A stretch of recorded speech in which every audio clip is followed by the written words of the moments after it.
நண்பர்கள் அனைவருக்கும் வணக்கம். வெல்கம் அவர் எஸ்பிஎஸ் இன்ஃபோ சேனல்.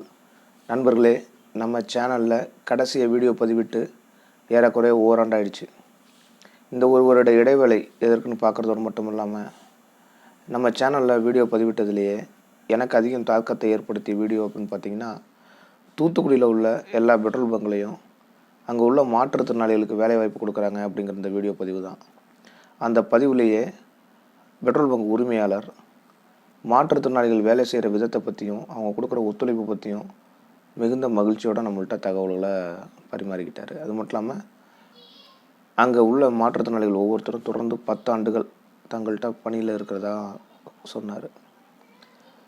இந்த முயற்சி மற்ற மாவட்டங்கள்லேயும்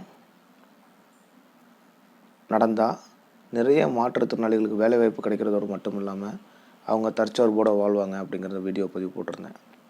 மாற்றுத்திறனாளிகள் வேலைவாய்ப்பு பெற என்னாலான முயற்சி எடுத்தேன். அப்போ மாற்றுத்திறனாளிகளுக்கு வேலைவாய்ப்பு கேட்குறத விட நாமளே ஏன் மாற்றுத்திறனாளிகளுக்கு வேலைவாய்ப்பை உருவாக்கக்கூடாது அப்படிங்கிற எண்ணம் தோன்றியது. என்னுடைய இலக்கு 100 மாற்றுத்திறனாளிகளுக்கு வேலைவாய்ப்பு கொடுப்பது அப்படிங்கிறத தீர்மானித்து முதற்கட்டமாக எனக்கு சொந்தமான இடத்துல தற்போது 2 மாற்றுத்திறனாளிகள் அல்லது மாற்றுத்திறனாளிகள் குடும்பமாக இருக்காங்க, கணவன் மனைவி குழந்தைகள், தங்க சரியான இடம் இல்லை, போதிய வருமானம் இல்லைங்கிற மாற்றுத்திறனாளிகள் குடும்பத்தோடு வந்து தங்கலாம்.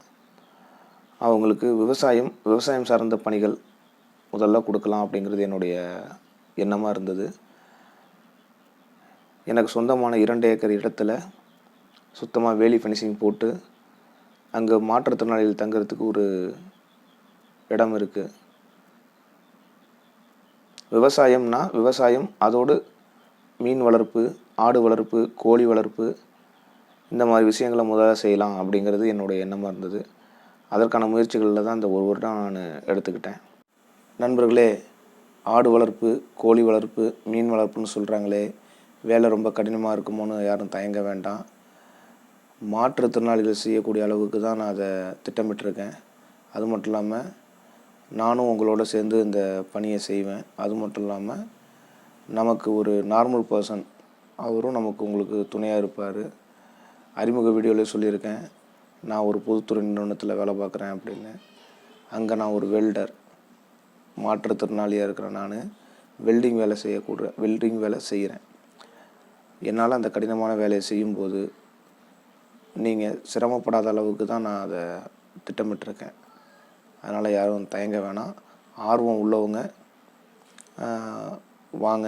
தெரியலனா கூட நம்மள்கிட்ட கற்றுக்கலாம். நான் உங்களுக்கு முறையாக பயிற்சி கொடுக்குறேன். நண்பர்களே, நம்ம வீடியோ பதிவு எதுலேயுமே பெருசாக லைக் பண்ணுங்கள், ஷேர் பண்ணுங்கள் அப்படின்னு சொன்னதில்லை. ஆனால் இந்த வீடியோ பதிவை மற்றவங்களுக்கு நீங்கள் பகிர்வதன் மூலம் 2 மாற்றுத்திறனாளிகளுக்கு வேலை கிடைக்கலாம், அல்லது வறுமையில் உள்ள மாற்றுத்திறனாளி குடும்பத்தோடு பயன்பெறலாம்.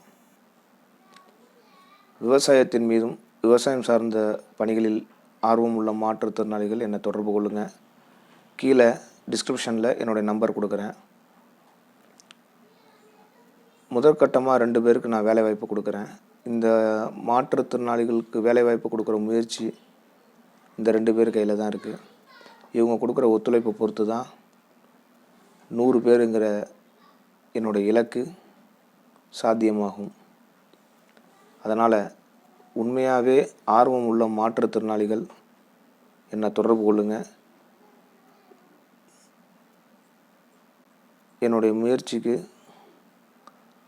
பொதுமக்களும் ஒத்துழைப்பு கொடுப்பாங்கங்கிற நம்பிக்கையில் இருக்கேன். நன்றி.